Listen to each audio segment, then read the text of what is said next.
Lawrence of Arabia is a film with some of the most magnificent images ever captured.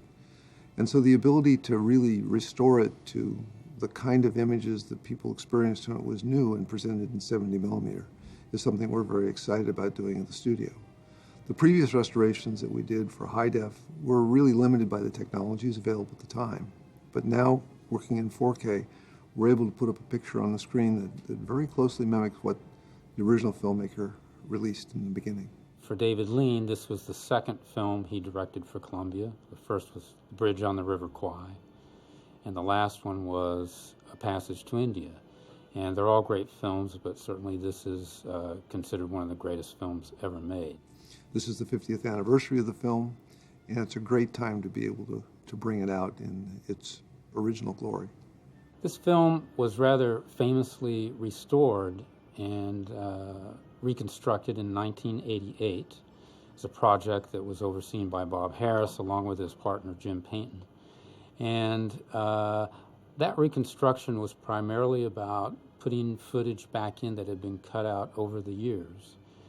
And this new restoration is not a redo of that project. As part of that restoration, David Lean and his editor, Ann Coates, went through the film and rather meticulously fine-tuned this version, which is why we call it the director's cut. And the director's cut was, in fact, the basis for the new work, which was primarily about correcting for flaws and damage in the film. And we did this with the technology that exists today that did not exist in 1988. From the studio's point of view, one of the things that's most critical to us is to be able to preserve, protect, and restore all of the information that we've been given by the filmmaker. And so we made the decision to work in 4K as a way of preserving that information. We really wanted to make use of the original 65 millimeter camera negative. It's not in great physical shape and it's fragile, but we did spend a number of months going through it and inspecting it and making minor repairs so that we could push it through a high-resolution scanner. You see almost every pore on a face. You see almost every blade of grass or sand, and it gives you a very rich image, almost like you're in it. It's a wider screen, it's a bigger image, and has a greater depth of field. And I feel that that's something that we were able to capture here because of using the 65 millimeter neg. It really gave us such a palette to work with and made our job that much more difficult, but that much more rewarding as well. This film, being a 50-year-old color negative, has all of the issues one would expect. There's some slight color fading. The film was torn in a number of places. It was warped and cracked. There were some issues with the film related to the original production, for example. The dry process, if you will, of scanning this negative meant that we had to deal with all the minor little scratches and pieces of dirt that sometimes, is dealt with in other ways through wet gate printing. We did not have that advantage for this project. When they were shooting in the hostile environment of the desert, some of the negative cracked. And because of that, when it healed over, it had these thousands of tiny cracks that show up on prints as white streaks. Well, looking at the negative, you see every one of those scratches. They are plain as day. Thousands of tiny little cracks that you can see on prints, though it just looks like, a light streak or something like that. This is actually damage to the film itself, and these are the kinds of things we were trying to correct with this new work. Because of the tools given to me in the Baselight system, I was able to create custom shapes and custom windows to fix everything from density issues, color issues, lens spot issues. The other challenge is some of the images had some built-in weave and built-in movement. Now, there's some of that you want to keep because it's caused by the natural environment that the show was filmed in. Others you want to fix. So we had to make sure that we did not step on the filmmaker's original intent. Scott and I, as we were beginning our color correction, we were very conscious of maintaining a certain look that was a balance between the approved reference prints that were made a little bit later, as well as the original video transfers. All of these things that involved Freddie Young, the cinematographer, and David Lean, the director, and Ann Coates. There's no one, of course, around who knows this film better than she does. And she was not just the original editor on the film when it was being made, but she also was very involved in the first reconstruction of the film in the 80s. So she had a very unique perspective that to bring to this, and it was very helpful to have her come in and offer her advice and guidance. We also had the opportunity to get Bob Harris, who was the primary force of the 1988 restoration.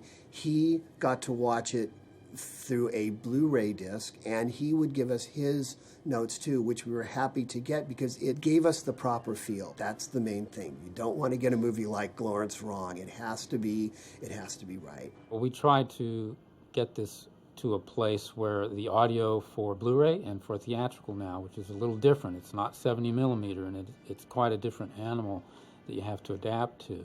We tried to make it as authentic as possible and as true to the vision that the filmmakers created. There's no time to waste then, is there?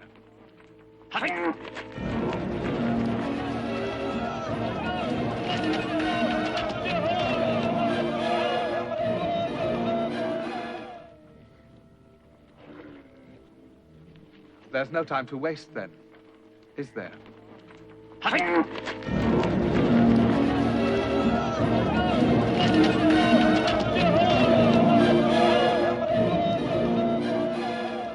Well, for several years now, we've been doing all of our work at Colorworks here from scanning original film at a 4K resolution. Now, this is a sea change for us because it's quite challenging to work at that level, partly because it takes a lot of storage and a lot of firepower to move all that data around easily so that we can work with it in a normal environment. This facility here at Colorworks, of course, was built for a 4K workflow, so it makes it much easier. One of the main challenges working in 4K is the fact that you see everything. You see every piece of dirt, you see every piece of dust, you see every scratch.